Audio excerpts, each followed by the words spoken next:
Meal planning is important because it prevents us from being a disappointed wreck when dinner time comes around and we have no clue what to make, or even if we have the ingredients to make the meal. It's a time and a money saver, but most importantly, it frees up valuable brain space. Creating a meal plan prepares us for the week to come and gives us peace of mind that we're organized and can feed ourselves and our family. That's why I do it, and that's why Plan to Eat helps me do it.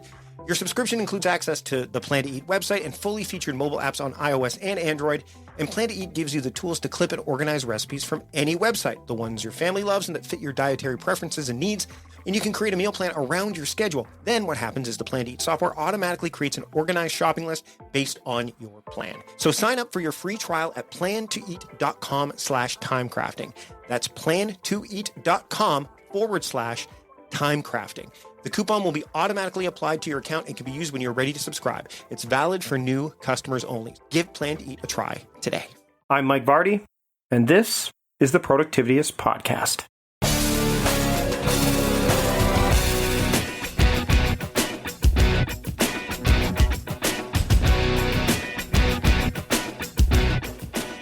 It's not very often where I have a guest that actually has promoted something that I've written and put it out in words, and I've had people say, wow, the way that this guest said it is amazing, and it's almost as good as you said it, if not better. And that's happened on this episode. Welcome to the Productivityist Podcast. I am Mike Vardy, and this week on the show, Craig Kulyk is my guest, and he is the creator of Create Good Mornings. He writes about how to customize your morning to build better habits, be more productive, and prioritize slowing down. Now, the reason I mentioned that other thing off the top is that he came to my World Domination Summit Academy. We'll get into this a little bit more during the episode, but he really broke down time crafting in this blog post. We've, of course, linked to that in the show notes, which I'm sure you're going to check out, just like you're going to check out this conversation I had with Craig Kulyk here on the Productivityist Podcast right about now. I'd like to welcome Craig Kulyk to the Productivityist Podcast. Craig, thanks for joining me today. Mike. So whenever I start off an episode, if you've not listened before, I kind of go over how we met, if I've met the guest in person before, and we met at the World Domination Summit. Go figure. I've meeten and met a lot of people at that conference, having gone 7 years running, and it was great to when we first came across each other. It was in my academy session, I think, right? I believe it was first thing in the morning. I got there early and you were hanging around talking to some of your friends, and I just connected into the circle and we started chatting.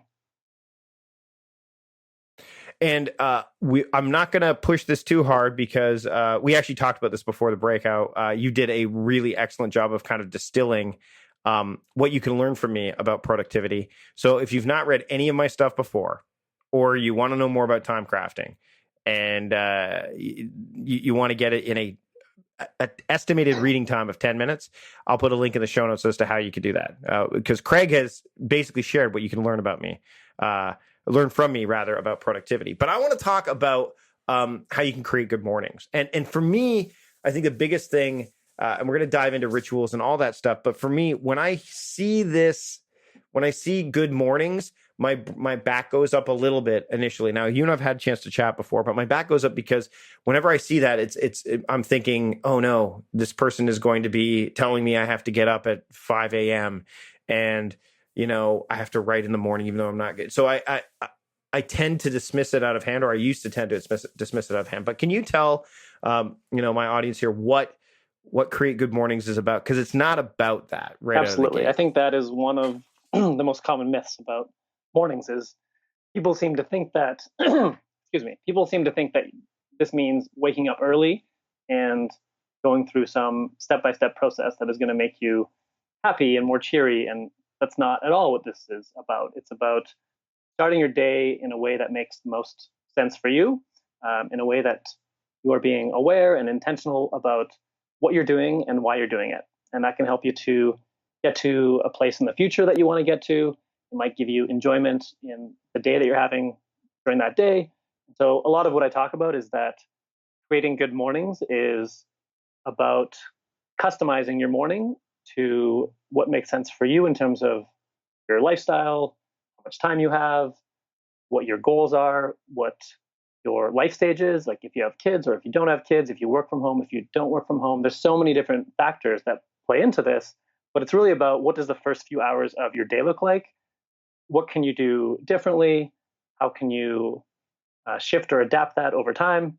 And just continuing to come back and being reflective about that time, because what I've discovered is that as someone who is like you, I am not naturally a morning person, and I fell into this because I was looking for a way to develop better habits. And what I've discovered is that I am so much more productive and creative and focused in my work in the morning, but also throughout the day. It's acted as a bit of a training period for me to develop positive habits and effective habits in the morning that have then translated to other parts of my day. Let's talk about the power of routines, and especially morning routines, because I've talked about this before, how evening routines are kind of my jam initially. Is like how evening routines shape my day for the next day, because frankly I suck at mornings, and to be able to go into the next day with this idea of a daily theme so that I've got some intention to move forward with, and then I've got a way to pay attention to things. How do routines, you talk about how they help, kind of shape you in a way. When did you kind of discover that you needed to put routines in place, and where should someone start, do you think, when it comes to building a routine so they can start to, move their day forward with, and you put this pretty eloquently on your Start Here page on your site.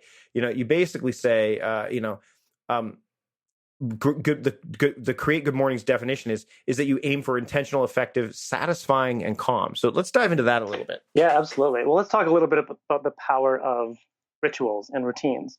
And I'll connect this to Mm-hmm. a bit of a funny anecdote about why routines are important to me and why I think they're important to a lot of people.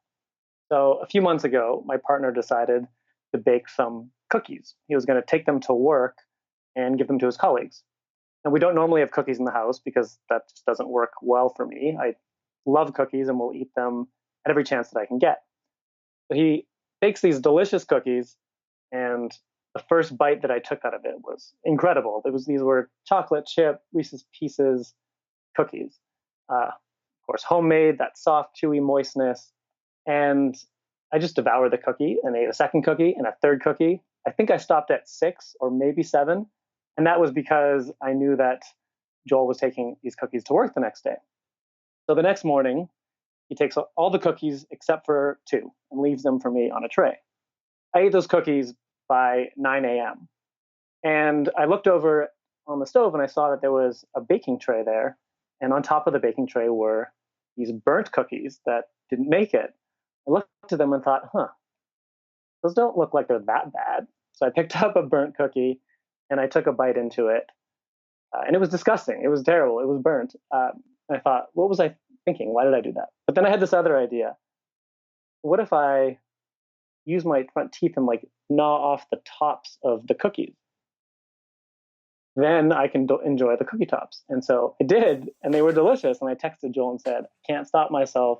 I just ate all the cookie tops, and texted a photo of the cookie tops.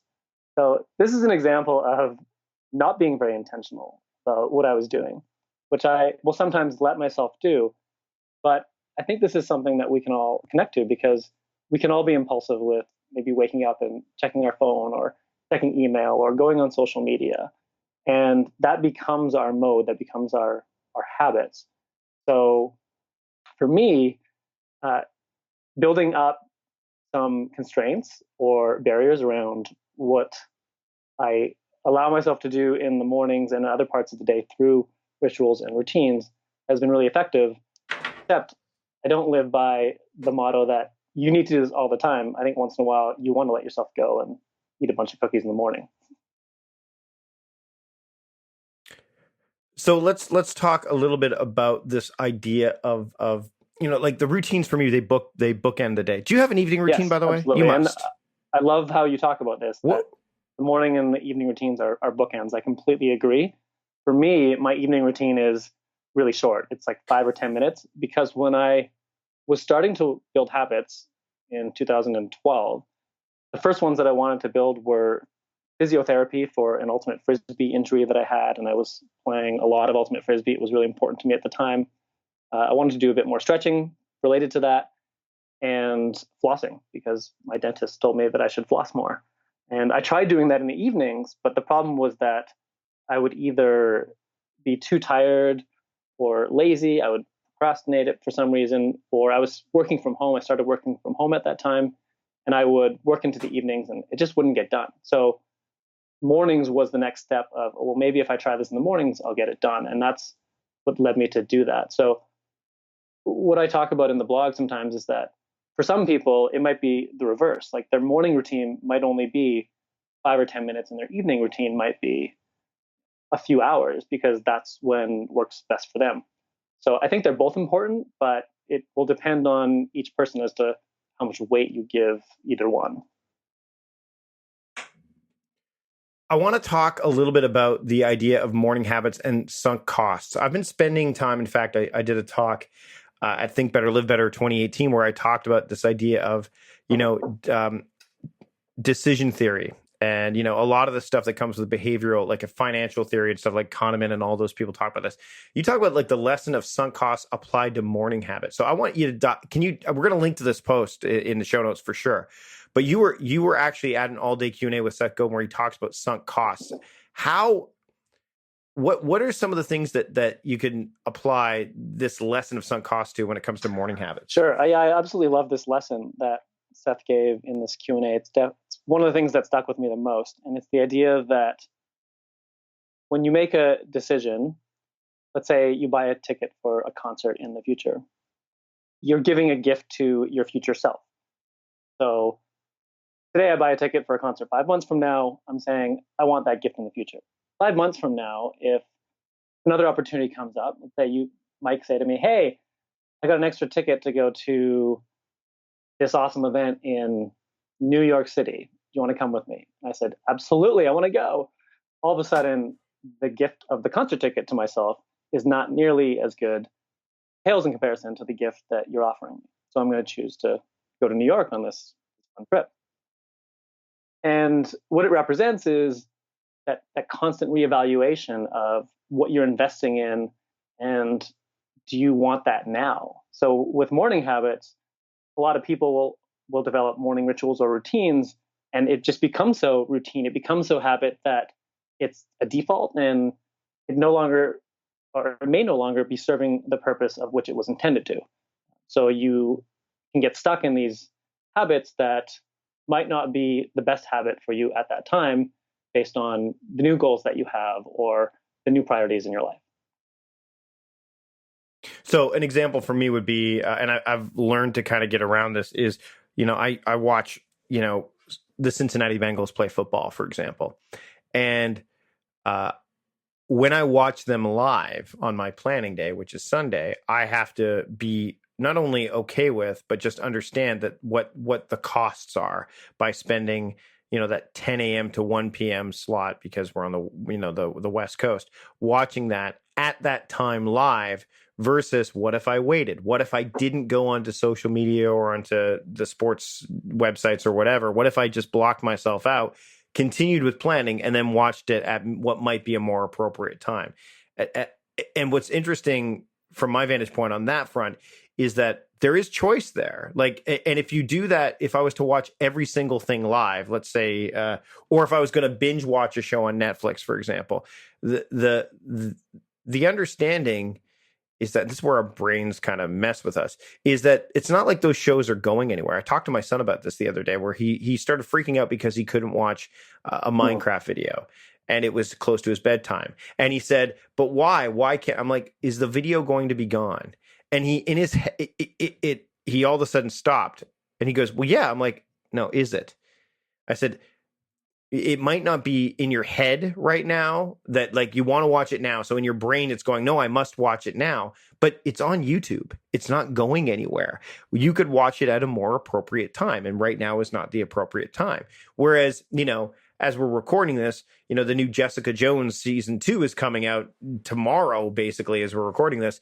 And I could sit back and binge watch all the episodes and just know that 8 hours or more of my time is going to be lost at that time, or I could spread it out at more appropriate times. I don't think enough people do that. I think people get caught up in the immediacy or this false sense of fear of missing out when they're really not. They're not going to miss out at all unless they fall prey to, social media as an example, or news cycles where they say, oh, this just happened and why didn't you watch it at this time?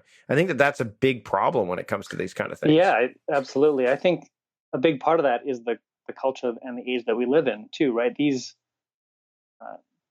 TV shows, these technologies are designed to be addictive. That there's a reason why on Netflix it counts down the number of seconds until it automatically plays the next episode, Yeah. and that happens on YouTube. And it automatically plays when you so now when you're scrolling through the app, if you decide that you're going to, on TV at least, if you scroll to the show and you leave it there long enough, it starts to automatically play. You can't turn that off. It just starts to play. I think that there's, what's interesting is when I was growing up, I mean, initially you had to watch it live. There was no other way around it. And then VCRs came along, and then VCR Plus came along. I don't know if you remember VCR Plus, but it was like a numeric code that you would enter, and it would know when to record that show so that you could be able to watch it.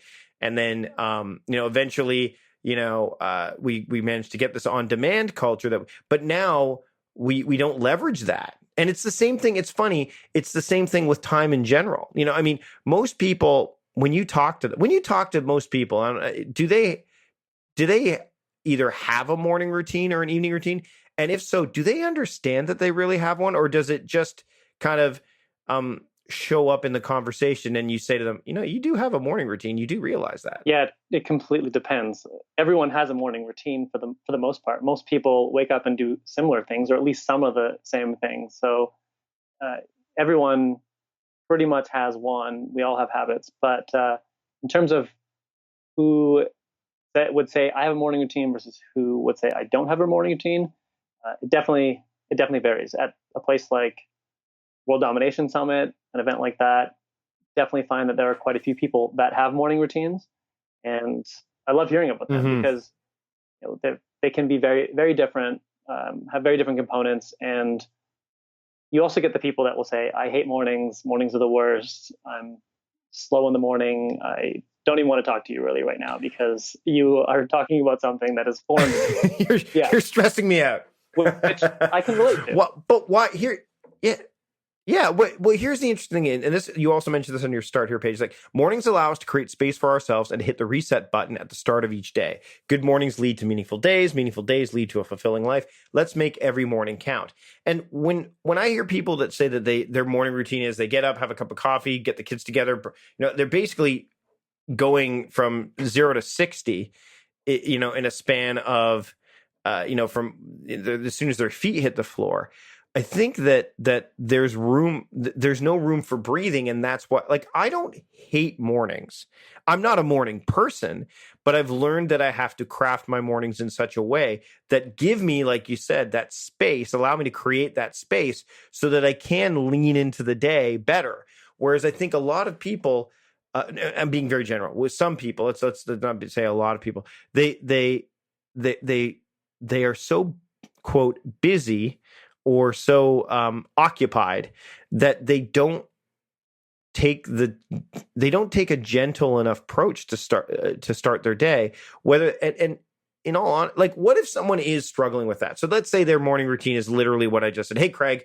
Yeah, sure. I have a morning routine. It's, I get up in the morning. The coffee's already made. I'm making breakfast for the kids, or I've got to get to the office in a half hour. So I get a shower, dressed, head out the door, and and I'm on my way to work. I'm drinking. I grab breakfast at McDonald's or whatever, drive-through. What do you say to that person when they say it exactly in those terms? What would your advice be to someone who when they finish saying that, they're like, okay, so I have a morning, but man, it's just go, fast, now.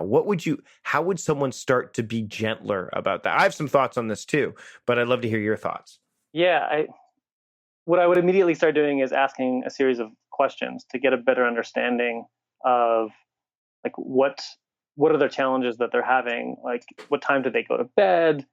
Do they have challenges getting up out of bed? Have they been a morning person in the past? Like what is the barrier that's causing the challenges that they're having, or what would they want to change? Like what do they want to add or subtract? So I'd ask a series of questions, but generally speaking, I would say to get a really clear understanding of what you actually do every day. So thinking, what is my current routine? Even writing that down for a week and tracking like what you actually do and the time that it takes, and then from there thinking about what are some of the things that you want to be doing. And on my website, if people go there and sign up, there is a guide. It's called Love Waking Up: 5 Simple Strategies to Customize Your Morning Routine. And how I crafted that was by looking at hundreds of people's morning routines and trying to find like what are the common connections, what are the commonalities of people and how they choose their morning rituals. One of the strategies in there, which I know that you talk a lot about, Mike, is related to planning your day. And for me, one of the biggest game changers in terms of having mornings that are more calm and mindful, where I'm not thinking about, oh my God, I need to do this today and this is happening and I'm stressed about this, is planning my day the day before. And I do that at the end of my workday. It's like the last thing that I do. And I plan my day in blocks. But regardless of how I do it, I've already thought about everything that I need to do for that day. And when I wake up, I don't think at all about what I need to be doing. It's really not a thought that crosses my mind anymore. I will have ideas about, oh, I want to maybe write this post, or, oh, I have this idea for something through my job. Like I get ideas related to work. I don't necessarily not think about work ever, but I'm never thinking, oh no, I need to get this done. Oh no, I'm going to forget that. It's completely taken out that sort of worry and decision making. And that's what I would really focus on, is like what are the stresses that are causing too much thinking in the morning, that are causing them to rush and not do things differently than how they're doing them. Do you think that people, and I definitely want to touch on this a little bit more too, is do you think that people when they're in this state, they struggle with this idea of, okay, I'm going to build a morning routine, and they go from, much like I said, they go from 0 to 60 when they get out of bed. Now they're like, okay, I need a morning routine, and they try to do too much. They try to say, okay, I'm going to completely overhaul it. In my experience, that just leads to failure. And of course, you tend to throw the baby out with the bathwater in that situation. You're saying, well, clearly morning routines don't work. I mean, I would say, and I want to touch on you did do a lot of research on morning routines. There's 127 of them. In fact, we're going to touch on that in a minute here once we get back from the break. But I think the other thing is like start small, right? Like add, if you already have a morning routine or even an evening routine, like start with 3 things and just build out from there. Get them sticky, and then that way you've built them and go from there. But I want to talk about these 127 morning routines, this massive mega post. But we'll do that because I want to definitely find out what maybe some of your surprising things were, what the what maybe the most unique morning routine were, maybe some of the maybe a morning routine didn't happen in the morning at all. We'll get to that just as soon as we come back. Okay, we're going to take a break because next week, episode 200 of the Productivityist podcast will be landing in your podcast catcher of choice, your podcast platform, your podcast app of choice. That is, if you've subscribed to the show. If you have not done that, do that. Whether you're using Overcast, Apple Podcasts, Spotify, any number of podcasting tools will get you the chance to listen to episode 200, where a lot of cool things are going to happen. It's a big celebration. I want you to be part of it. So join me next week, a week from when this episode drops. So we're in June of 2018. I'd love to see and hear from you when we are doing that episode 200, and maybe it'll lead to more wickedly amazing milestone episodes and celebrations. But I want to see you and hear you there on episode 200. I want to hear the reviews and the ratings and all that stuff, whatever you can do. So episode 200, 1 week from today. I look forward to delivering it to you in 7 days from now, if you're listening to this when it's been made available to you on your podcast app of choice. Now let's get back to my conversation with Craig, okay? Craig, You did a lot of research. In fact, I would say that this is the ultimate guide, the ultimate list to customize your morning routine. So, what 127? Like, how did you assemble this? Number one, because it's a 46-minute read, but of course, it's a skimmer, and it's kind of like reading, Tim Ferriss's Tribe of Mentors or Tools of Titans. It's not something that you're necessarily supposed to go in and read from, point one all the way to point 127. Can you talk about what were some of your findings? First off, assembling this mega post, this ultimate list, and then maybe some of the findings that surprised you. Sure. Well, I started assembling this almost a year ago, and it's been an off and on post that I've been working on. The way that I did it was by starting off with things that I've done and tried. Then I would read other people's morning routines. There's definitely a lot of information about morning routines online and what quote unquote successful people do or what other people do. So I read through hundreds of them and would write down things that I had not heard of or thought of or tried and added them into the post. And then I did research on each one to find out, okay, well, what are good places to start if you want to do this ritual, or what does science say about this ritual? And that's definitely not my strong suit is science background, but I did the research and put the information in there so that people could link through or click through the link to decide if this is something that they want to consider adding to their morning routine. To answer your question on some of the things that surprised me, was that your question? Yeah, absolutely. Some of the things that kind of threw you not for a loop, but just kind of like, whoa, that's interesting. Like maybe, some particular thing that someone does during the morning, or maybe like as late as someone's morning, because my morning routine starts at, probably around 8 o'clock, which is not the latest. I'm sure there's other people out there who have have later times that they start their Well, it doesn't matter routine. when you start. And you can start at 8 or 9 or 10. And exactly. You just go from there. It really has no difference. The only difference might be if you have other distractions. Like if you're up super early in the morning and no one's up, then you might have a quiet time in the house, and that could help with certain rituals. But other than that, I really don't think it matters about the time that you start. Some of the ones that were interesting or surprising to me, one of the things that I started doing after reading this was scraping my tongue. I don't know if you know about this or heard about this. I didn't know much about it. Yeah, isn't it the thing that helps? It helps with your breath or something like that, breath. right? And as much as I hate to admit, I can get bad breath. It was effective or has been effective most of the time. So that's one that I implemented from doing this. I tried intermittent fasting, not eating breakfast in the morning. That didn't go very well for me because I just felt sick a lot of the time and couldn't get past that one. Mm-hmm. Do you know about the Wim Hof method? I've heard it, but am drawing a bit of a blank. So kind of refresh my memory, as well as what my audience may not have no idea what that is. There's a guy named Wim Hof who developed this method, and it's I haven't actually done it because it frightens me a little bit. But the people who have done it say it's amazing. And so what it is as soon as you wake up, you sit in a meditation posture. You do 30 power breaths where you inhale through your mouth or nose, and then you exhale through the mouth in these short bursts, kind of like blowing up a balloon. You hold your breath until you gasp, and then you take a deep breath and hold in for 10 seconds, and you repeat this 6 more rounds.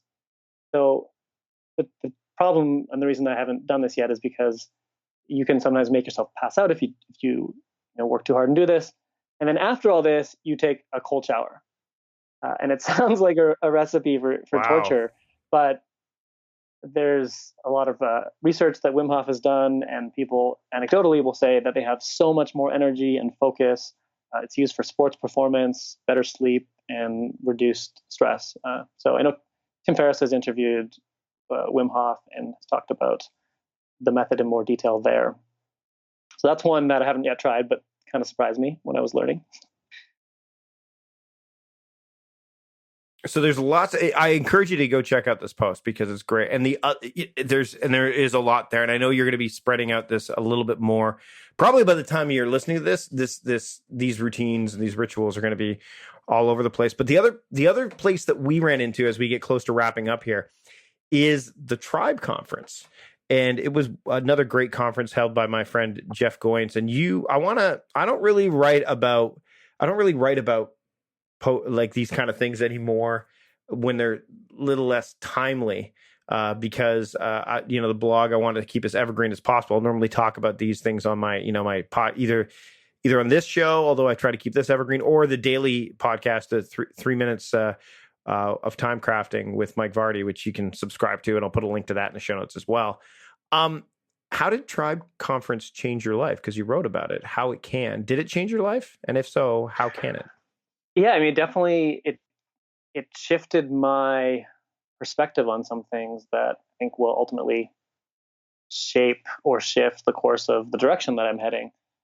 For me, I found it really helpful to have conversations with other people who are at different stages of starting a business, mostly writing related businesses, and the connection to some of the speakers. I know that you had the premium ticket, Mike, and having access to that space in the back where you could have conversations with people like Leo Babauta or Ryan Holiday that were there. And I think, you were at my table when we did a mastermind for my blog with Leo Babauta, and Sean McCabe was there. Yeah, it was Sean McCabe, Sean Blanc, it was a powerhouse table, that's for sure. So having that access and that connection to people who have a lot of experience was super helpful. And then for me, when I left the conference and was on my way home, I just started getting all of these ideas coming to me. It was like flooding out of my head. It was like popcorn, just pop, pop, pop, pop, pop, pop,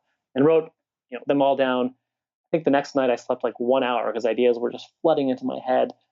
And once I let the dust settle and looked at the ideas later, they weren't all great ideas. I can tell you that. Middle of the night ideas are not my forte. They generally, not all of them can be there gold. Were definitely a few in there that shaped and shifted the direction that I'm heading. So I found it extremely fruitful, and I got excited when the tickets went on sale. I bought an extra ticket to give away to someone else because I wanted to see what could happen if I did that for someone else. And generosity has been a theme of the past year, wanting to just do more, give more. And I thought this would be a fun way to do it. So I'm giving away a premium ticket to the 2018 conference, which is late October in Nashville, on the blog. And I guess you'll link to that in the show notes of how people can enter that. Absolutely. I'm also going to link that you give away monthly books, but you not just monthly books, but you do monthly book giveaways. These books will last longer than a month. They don't expire within a month. So I'm going to put that in the show notes as well. But one of the things that as we as we're wrapping up here, I think that the Tribe Conference, I think going to conferences is a big deal. I think that time, getting that time out there, and the great thing about routines and rituals is I find that if they're simple and they're flexible and they're durable, they can stand the weathering and maybe the shall we say the kind of the uncertainty of travel. Like when I travel, I can still do pretty much, and I'm not going to say 100% because it's not like I bring my NutriBullet with me everywhere I go. And maybe I'm not doing my AeroPress coffee first thing in the morning, but I'm certainly having a coffee in the morning. And I'm certainly writing in my journal in the evening because the journal goes with me wherever I go. If you want, I think, and actually I'd be curious, when you go to conferences like WDS, and your routines go with you, don't they? And you've built them in a way that allows you to make them portable and potent at the same time. This is a great question. Yeah, I definitely have different routines or rituals for when I'm traveling, but I still like to keep them going. And the way that I like to refer to this or think about this is in terms of an accordion. So when I'm home and I have lots of time, the accordion is fully stretched, and I have these morning rhythms and routines that I do. When I travel, it's compressing that accordion, and it could be other interruptions in my morning routine that could cause this too. If someone's visiting, or if I out late the night before, or I wake up later than I usually do, I will shorten the amount of time that I do certain rituals, or might skip certain ones. And when I'm really busy, when it's like a travel day or even like WDS, several mornings I didn't have a ton of time. I have these 3 unwavering rituals that I'll make sure that I do no matter what. And I make them so simple that I pretty much can't forget to do them. And one of them is stretching, which could literally be touching my toes or just raising my arm in the air. The second is meditation, which can be 10 to 15 seconds of just being mindful, as opposed to usually I'll spend 20 minutes in the morning meditating. And the third one is gratitude. I have a Word doc that I'll normally write my gratitude in every day, but if I'm traveling, I'll just think of something I'm grateful for. And I found this really helpful for traveling because one of the biggest challenges with habits is when you get out of habits, it's so much harder to get back into habits and restart that. So by having these, making them so small, so easy that I can do them no matter what, has helped me to keep that consistency and not feel bad about the fact that I didn't do the habits that day. Craig, this has been a great conversation, and I'm looking forward to seeing you again. I'm not going to the World Domination Summit this year, as it stands, and there's just so many different conferences Totally. that you can go to. But I will. My plan is to be at Tribe. So if I don't see you in Vancouver, which is where you are, which is just across the water from me, I will see you at one of those conferences. Where can people find you? I've got all the links in the show notes, but obviously go to creategoodmornings.com. Go to the Start Here page because I've got that linked in the show notes. But where can people find you on social if they want to connect with you personally? Twitter is the best place right now. Twitter at Craig Kulyk, CraigKulyk. Awesome. Thanks so much for joining me Mike. today, Had a Craig. great time. And there you have it. Craig joined me. I had a great time chatting with him. I hope you check out all the show notes because it was just a phenomenal conversation. And I really enjoyed having him on the show. And, again, if you get the chance to go to a World Domination Summit, I highly recommend that you do. I know that tickets are at this point, it's going to be impossible to go for 2018, but 2019 is coming along. So that's pretty cool. And the Tribe Conference, of course, right? Like that's an event that I'm going to be at. And so I hope to see you there. And I know Craig's got some opportunities for you to go as well. So check out the show notes. And again, don't forget to read what he wrote about what he learned in my academy. Also, don't forget to thank John Polstra if you can. I'm going to thank him right now for producing the show. I want to thank my team for putting together the show notes and the imagery and all that stuff. And I want to thank you for listening to this week's episode of the show. Until next time, I am your host, Mike Vardy, reminding you to stop guessing and start going.